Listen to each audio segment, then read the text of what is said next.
Hello বন্ধুরা, good morning সবাইকে and welcome back to my channel হিরেশনাস ব্লগ। তোমাদের প্রত্যেককে অনেক অনেক স্বাগত আমার চ্যানেলে। আশা করছি তোমরাও ভালো আছো আর আমিও মোটামুটি চলে যাচ্ছে। তো যাই হোক, আমার নতুন একটা ভিডিওতে তোমাদেরকে অনেক অনেক ভালোবাসা জানিয়ে শুরু করছি আজকে আরেকটা নতুন ব্লগ। তো দেখতে পাচ্ছ সকালবেলা রান্নাঘরে মানে এই দেখো এখানে রান্না বসিয়েছি।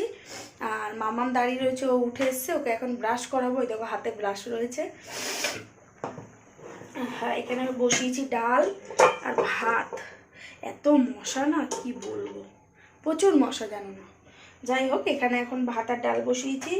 আর আজকে একটা গুরুত্বপূর্ণ মানে ভীষণই গুরুত্বপূর্ণ কাজে যাব, ঠিক আছে? তো ওই জন্য মাম্মাম স্কুলে যেতে পারবে না।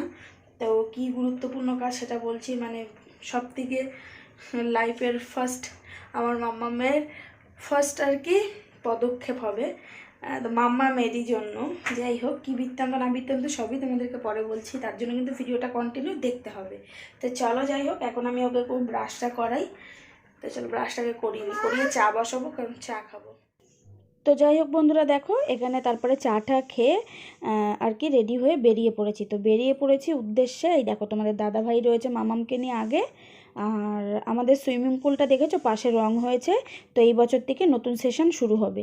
তো যাই হোক, দেখতে দেখতে চলে এসেছি জায়গায়। তো দেখতে পাচ্ছ ব্যাংকে চলে এসেছি। ব্যাংকে এসেছি কারণ আমার মামামের প্রথম আর কি আইডেন্টিটি প্রুফ আর কি তৈরি করার জন্য। তো সেটা হচ্ছে আধার কার্ড। তো দেখতে পাচ্ছ চলে এসেছি মাম্মামের আধার কার্ড করতে দেওয়ার জন্য। তো এইখানে প্রসেসিংগুলো করছিল সব, তো করে নিয়ে বাড়ি গিয়ে তো দেখো বন্ধুরা, অনেকক্ষণ পর আবার তোমাদের সামনে আসলাম। তো সকালে অনেক তাড়াহুড়ার মধ্যে ছিলাম, সব কাজ সেরে সুরে এই দেখো জাস্ট স্নান করে এই যে এখানে এক কাপ চা, এই যে চাটা নিয়ে সবে বসলাম। স্নান করে পুজো দিয়ে এই দেখো মাথা এখনো ভিজা আছে, এক কাপ চা করে তো এই সবে এসে বসলাম। ভাবলাম চলো এবার ক্যামেরাটা অন করা যাক, কারণ এতক্ষণ এত ব্যস্ততার মধ্যে গেছি। আর তোমাদের দাদাভাই যেহেতু আজকে আরও অনেকটা লেটে গেছে, আর মেন হচ্ছে কারণ আজকে আমরা গেছিলাম আমার মামামের আধার কার্ড করতে। তো মানে মামামও কত বড় হয়ে গেল ভাবো, যে মামামেরও এখন ডকুমেন্টস রেডি করতে হচ্ছে, মানে ডকুমেন্টস আর কি তৈরি করতে দিয়ে আসলাম। তো এটা হচ্ছে ফার্স্ট আর কি মেন একটা জীবনের সবথেকে বড় একটা জিনিস এটা এখন, আধার কার্ড, ঠিক আছে? মানে তোমার আইডেন্টিটি, তাই না? তো যাই হোক, মামামের আজকে আধার কার্ড করতে দিয়ে আসলাম। আর আমাদের এখানেই ব্যাংক রয়েছে, ইন্ডিয়ান ওভারসিজ ব্যাংক। তো ওই ব্যাংকেই আর কি হয়, আরও অনেক জায়গা হয়, তো আমাদের এটা এখান থেকে সামনে পড়ে, তো ওখানে গেছিলাম। তো আজকে সব জমা টমা দিয়ে একদম রেডি টেডি করে এসেছি। মনে হয় 1 মাস পর আর কি দেবে আধার কার্ড। এই হচ্ছে ব্যাপার। মানে আমি ভীষণ ভয়ে ছিলাম, মানে হবে কি হবে না, কারণ বলছিল প্রথমে যে 5 বছর নিচে হয়তো বা হয় না। তো আমি জানতাম না, যাই হোক, তো গিয়ে মানে গিয়ে তারপরে অসুবিধা হয়নি, হয়ে গেছে ভালোভাবেই। তো এখন দেখি আধার কার্ড হাতে পাওয়ার অপেক্ষায় রয়েছি, মানে এখন কবে হাতে পাবো জিনিসটা সেটার অপেক্ষায় রয়েছি।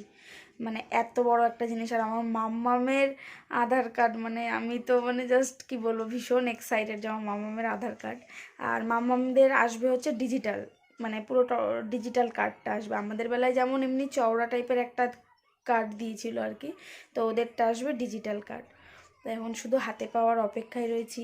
মানে এত বড় একটা গুরুত্বপূর্ণ জিনিস কবে যে হাতে পাবো সেটাই। তো 1 মাস বলেছে, তার আগেও হয়তো হতে পারে, সেটা এসএমএস যদি আসে তার উপরে ডিপেন্ড করছে। তো এইটাই, দুজনকেই যেতে হয়েছিল। তো ওই জন্য তোমাদের দাদাভাই একটু লেটে বেরিয়েছে আজকে, কারণ তোমাদের দাদাভাইয়ের তো বেলায় ডিউটি। আর আজকে কী বার, আজকে মঙ্গলবার। তো যাই হোক, গতকালও স্কুল যেতে পারিনি, আজকেও ছুটি গেছে। তো মানে আগামীকাল আর কি যাবে স্কুলে। তো এখন মানে গলা আমার শুকিয়ে গেছে জানো না, সকাল থেকে এসে মানে তারপরে মানে আমি যেন সেই চোখে অন্ধকার দেখছি এরকম ব্যাপার। মানে সকালের সব কাজ সারতে সারতে মানে আমি পুরো চোখে অন্ধকার দেখছিলাম। তো জাস্ট সেরে ভাবলাম চলো এক কাপ চাটা খাই, আর তোমাদের সাথে একটু মানে কথা বলি যে কী বৃত্তান্ত গেছিলাম না গেছিলাম। তো যাই হোক, এখন চাটা খাই বসে আগে। চাটা একটু অনেক মানে বেশ কিছুক্ষণ হয়ে গেছে করে গেছিলাম আমি আবার দোকানে। তো ওই জন্য একটু চাটা ঠান্ডা ঠান্ডা হয়ে গেছে, চলো চাটা খেয়ে নিই আগে, নাহলে এটা পরে খেতে পারবো না। অবশ্য আমি ঠান্ডা করেই খাই চা, আমি একদম গরম চা খেতে পারি না, আর আমার চা খেতে এমনিও খুব টাইম লাগে। তো চলো চা দেখো বন্ধুরা, একটু রেডি হলাম, বেরাবো। বাইরে একটু হালকা ঠান্ডা ঠান্ডা রয়েছে, ওই জন্য স্টোলটা নিলাম। যাবো একটু রূপা বৌদির বাড়ি, আর মানে মেনলি ওই দিকেই যাবো, সিদ্ধেশ্বরী বাজারে। তো রূপা বৌদির বাড়িতেও একটু যদি টাইম পাই আর কি, তাহলে ঘুরে আসবো। তো যাই হোক চলো বেরাই। ভালো লাগছে না, শরীরটা কেমন একটা লাগছে বিকেল থেকে। তো যাই হোক রেডি হলাম, চলো যাই। মানে কেমন রুগী রুগী লাগছে, একটু ইচ্ছা করছে না এখন কাজল ফজল লাগাতে। যাই হোক চলো বেরাই। যাই না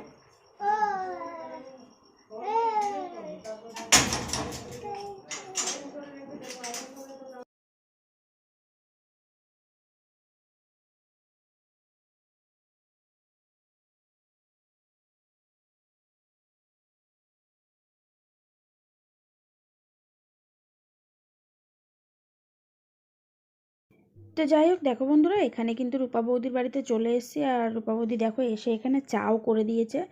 আর ও দেখেছো বক বক করছে, ও বলছে তুই আমাকে এইভাবে ক্যামেরায় দেখাস না, পুরো রুগ্ন রুগ্ন লাগছে। আমি বলছি বাড়িতে কি মানুষ সেজে গুজে থাকে বলো।